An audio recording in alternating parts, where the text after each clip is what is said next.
meeting dan quality attribute workshop. Saya di sini sebagai fasilitator pada meeting kali ini, dan saya menunjukkan agenda apa saja yang akan kita laksanakan.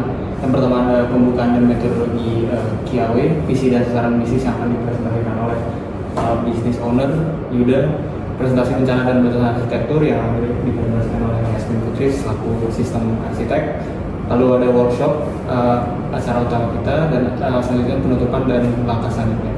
Nah, sebelum kita mulai, mari kita perkenalan satu-satu terlebih dahulu. Mulai dari saya, Manusia Sarjana dan Aksara, yang ter-2015-2048. Saya sebagai fasilitator di tugas kalian.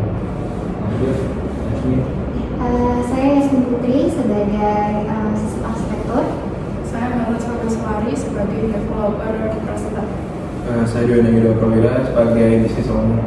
Saya Aurel Natasha, NRP 237 sebagai QAWXI. Untuk saya akan menjelaskan tujuan kita di meeting kali ini adalah yang pertama menyamakan visi, memperkenalkan proses, memulai identifikasi dan menetapkan ekspektasi. Dan apa itu quality attribute workshop atau QAW? Jadi karakteristik non-fungsionalnya adalah sistem yang menentukan seberapa baik sistem bekerja.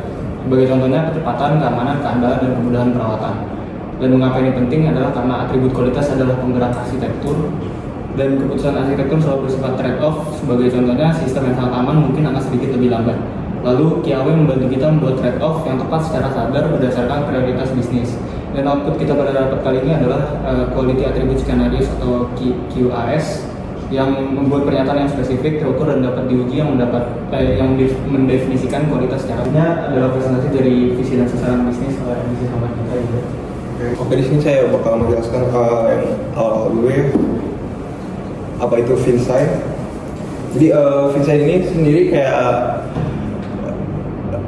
Finsight itu menyediakan dashboard berbasis web tunggal bagi administrator untuk memantau status semua batch dokumen secara waktu nyata. Terus mengidentifikasikan dan memproses ulang transaksi yang gagal atas seluruh batch dengan mudah, dan memverifikasi integritas dokumen dan status tanda tangan, dan memastikan kepatuhan dan keterlusuran penuh untuk semua operasi.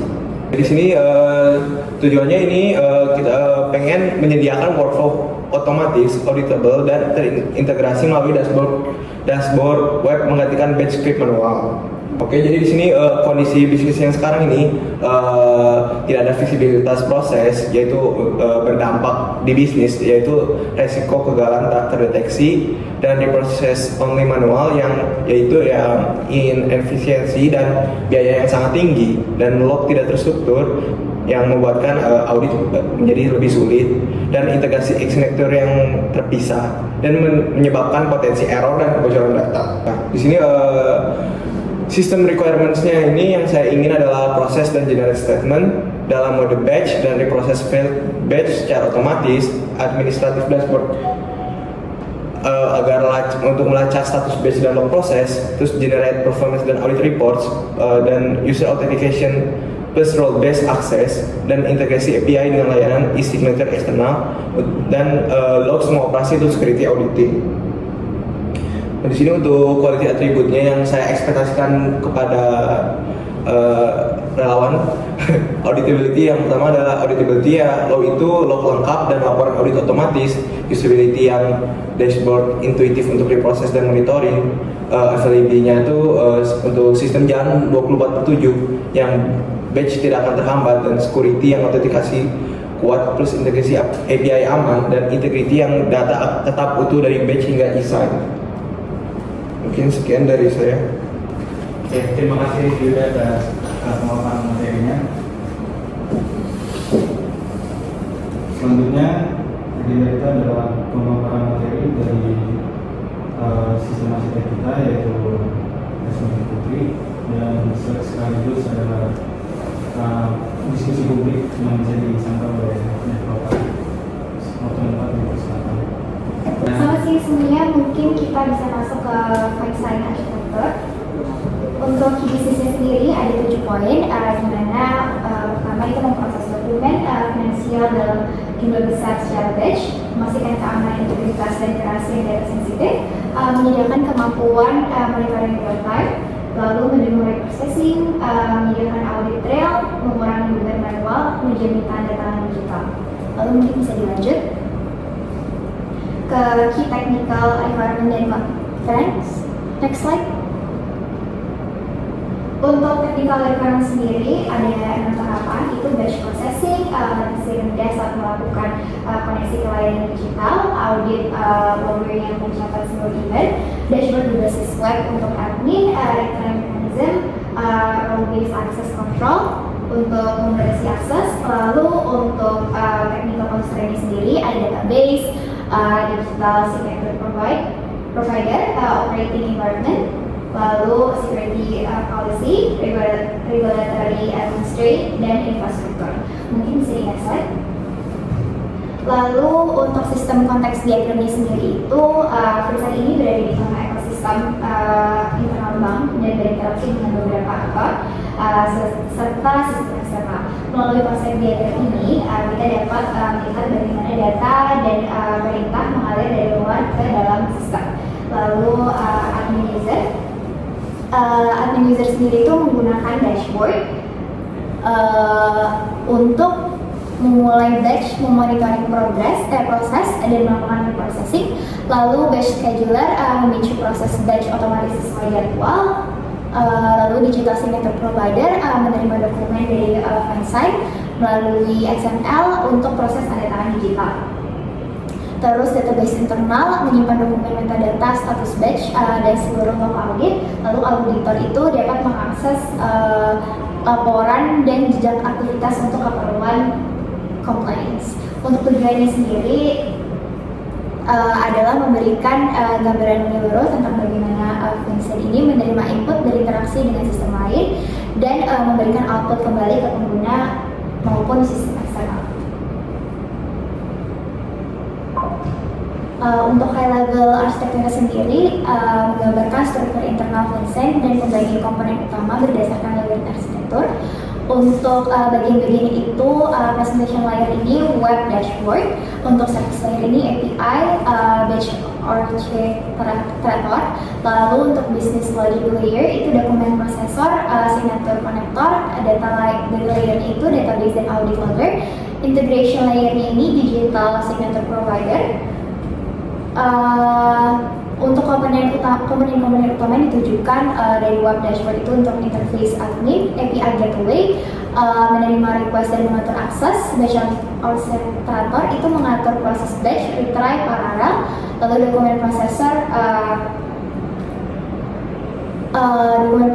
membuat dokumen dan memprosesnya, signature connector itu komunikasi ke layanan tanda tangan digital, audit logger menyimpan jejak aktivitas dan proses, lalu database itu menyimpan data dokumen, metadata logs, lalu untuk message queue meningkatkan performa dan scaling. Untuk alur kerjanya sendiri itu admin mengirim perintah ke orchestrator itu mengatur batch, lalu prosesor itu menangani dokumen, signature connector itu berkomunikasi dengan provider eksternal, lalu setelah itu akan disimpan ke database, audit dicatat, status dilampirkan kembali ke dashboardnya.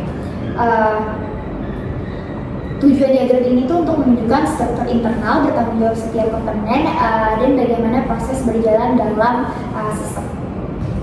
Lalu untuk teknologi yang digunakan itu dari backend itu ada Java Spring atau Node.js, terus XML dan REST API.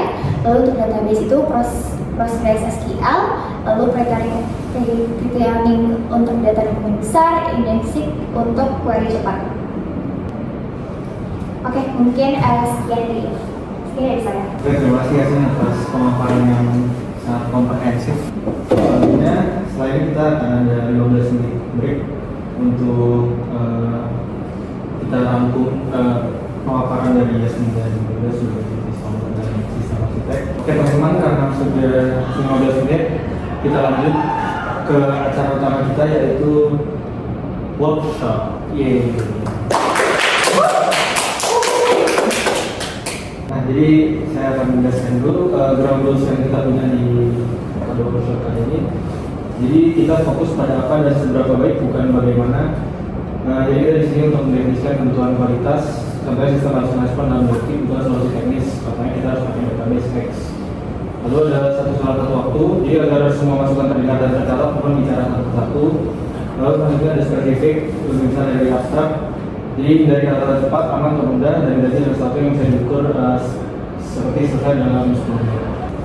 Oke, jadi semuanya mari kita mulai brainstorming kita pada hari ini. Dimulai dari itu sebagai business owner. Silakan. Skenario pertama. Skenario pertama itu untuk dashboard responsiveness-nya, admin bisa menampilkan status batch atau dashboard respon kurang dari 2 detik. Lanjut. Lalu sistem memproses 10.000 dokumen dan selesai kurang lebih 10 menit. Mungkin bisa dilanjut ke yang skenario ketiga, sistem melakukan reprocessing otomatis tanpa verifikasi. Jadi setelah ini lama keduanya kita akan konsolidasi skenario yang tadi sudah disebutkan. Jadi kita akan melihat worksheet bersama-sama yang sudah ditulis oleh skenario. Oke, kita akan mulai di voting dari 25 skenario ini. Jadi untuk yang pertama, siapa yang ingin vote bahwa setuju? 2. Terus sistemnya nomor 2. 24, 25, oke, 1, oke. Sudah catat semuanya, udah sikat? Sudah. Nah, jadi kita akan melakukan matching skenario yang sudah dilakukan oleh Scribe. Jadi di sini yang pertama ada dashboard responsiveness dan monitoring hasil dari margin 110, 14 dan 21. Terus ada skenario B, yaitu base performance dan parallelism. Nah, selanjutnya adalah kita akan melakukan voting dari ketujuh skenario ini. Dan di sini kita sudah masukkan. Nah, jadi sistem voting kita adalah jadi dari 7 skenario ini akan dibagi 30%, yang berarti adalah 2, jadi setiap stakeholder dari bisnis dan developer dan sistem arsitek akan mendapatkan masing-masing 2 suara. Jadi satu orang bisa memasukkan semua suaranya ke satu skenario juga. Nah, jadi untuk menghemat waktu, mari kita laksanakan skenario refinement. Di sini saya sudah membuat skenario refinement dari 7 skenario yang di box. Jadi yang pertama ada responsiveness, user, software user, operasi normal, pakai dashboard, TPWay, responsnya nanti dalam berbagai data, lalu respons manajernya kurang dari 20 detik pada transaksi. Nah, selanjutnya kita akan memvote dari ketujuh skenario ini. Ya, dimulai dari nomor 1 itu dari lalu menjadi ada handling. Siapa yang ingin setuju? Mau pakai drum suara? Betul. Ya, satu berarti. Yang kedua, 2 orang. Mau pakai drum suara? Mau pakai drum suara? Apa itu? 2. Beda habis. 3. Terus yang ketiga, ada. Lanjut 4. Satu orang habis. Ya. Terus yang terakhir nggak selesai. 5, 0, 6, 7. Sudah satu semua? Iya, benar. Hah? Oh, 7, 1. Oke, jadi dari sini kita bisa mendapatkan satu skenario terbaik, yaitu base performance. Jadi deskripsinya adalah garis besar kurang dari 10 menit, paralel dan stabil. Oke, lanjut. Yang terakhir, next step-nya yang akan kita lakukan sampai meeting selanjutnya adalah untuk Scribe membersihkan data, distribusikan di awal worksheet yang berisi 7 QoS prioritas utama yang sudah kita define, khususnya yang tadi disebutkan terus sistem dari developer, sistem arsitek dan developer yang menggunakan QoS atas sebagai justifikasi final untuk keputusan arsitektur. Contohnya jika QS reliability, anti duplikasi adalah prioritas SX1. Ini memperkuat keputusan menggunakan RabbitMQ dan Spring Boot. Selanjutnya ada perbandingan arsitektur diagram untuk memastikan komponen seperti batch orchestrator dan audit logger dirancang secara eksplisit untuk memenuhi QoS terukur yang kita sepakati. Dan yang terakhir untuk business owner adalah meninjau QoS prioritas dari Scratch dan memberi stempel persetujuan bahwa ini mencerminkan kebutuhan bisnis. Oke, jadi untuk meeting hari ini terima kasih semuanya sudah datang. Kita akan melanjutkan di meeting sebelumnya. Terima kasih.